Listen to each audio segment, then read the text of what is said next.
سلام، اسم من پروفسور دکتر دومینیک شنایدر است.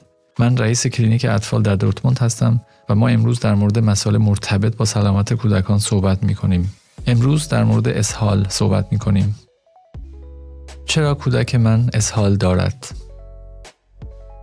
اکثر کودکان فقط برای مدت بسیار کوتاهی دچار اسهال می‌شوند، زیرا آنها مبتلا به یک عفونت می‌شوند، به عبارتی یک التهاب معده‌ای روده‌ای.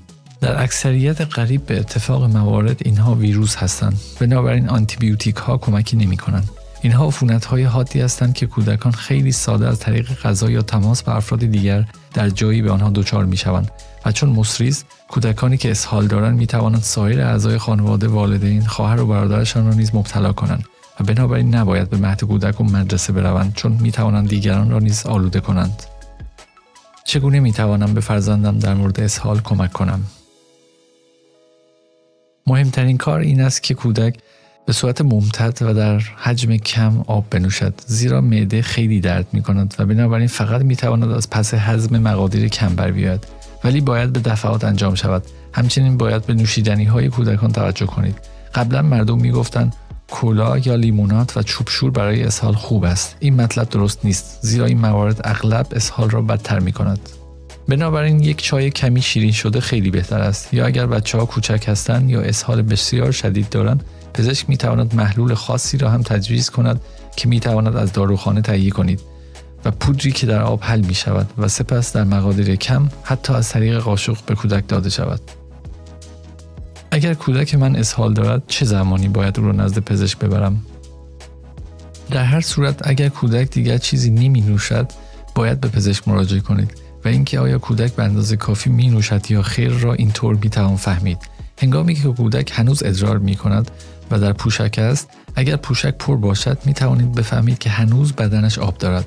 این خوب است. بله، اگر کودک دیگر اصلا چیزی نمی نوشد، اگر خیلی خواب‌آلود می شود یا تب احیانا بالاست و بعد از مصرف دارو و یا خنک شدن هم تب او پایین نیاید، اینها هم نشانه هایی هستند که باید به پزشک مراجعه کنید. یا اگر کودک واقعا خواب‌آلود است و اصلا هیچ کاری انجام نمی‌دهد. همچنین اگر اسهال بسیار لزج باشد یا حتی همراه خون یا درد بسیار شدید شکم باشد، باید به پزشک مراجعه کنید. در اینجا ما درباره کولیک صحبت می‌کنیم، یعنی دردی که مدام عود می‌کند و اصلا نمی‌توانم فرزندم را آرام کنم. در این صورت نیز باید به پزشک مراجعه کنید. مراجعه به پزشک خود کودک چقدر مفید است؟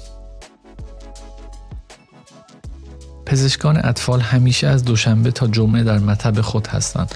آنها بچه‌ها را می‌شناسند و می‌توانند بهترین ارزیابی را از وضعیت او داشته باشند و از همه مهمتر آنها همچنین می‌دانند که وزن کودک از قبل چقدر بوده است. بنابراین آنها می‌توانند ببینند که آیا کودک مایعات زیادی از دست داده است یا خیر و بنابراین می‌توانند بهترین تصمیم را بگیرند.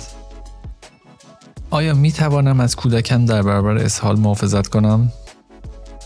اسهال گرفتن متاسفانه بخشی از پروسه بزرگ شدن است. راه‌های مختلفی برای محافظت وجود دارد. یک راه این است که می توانید به نوزادان کوچک شیر بدهید. این کار از نوزادان کوچک محافظت می کند. دوم اینکه واکسیناسیون‌های خاصی در برابر برخی بیماری‌های اسهالی وجود دارد. این کار باید در مورد بچه‌های کوچک نیز انجام شود. سوم اینکه کودکان باید از سایر کودکانی که خودشان اسهال یا استفراغ دارند دور نگه داشته شوند، چون مصری است. و چهارم این که در تهیه غذا به خصوص تابستان باید دقت کرد.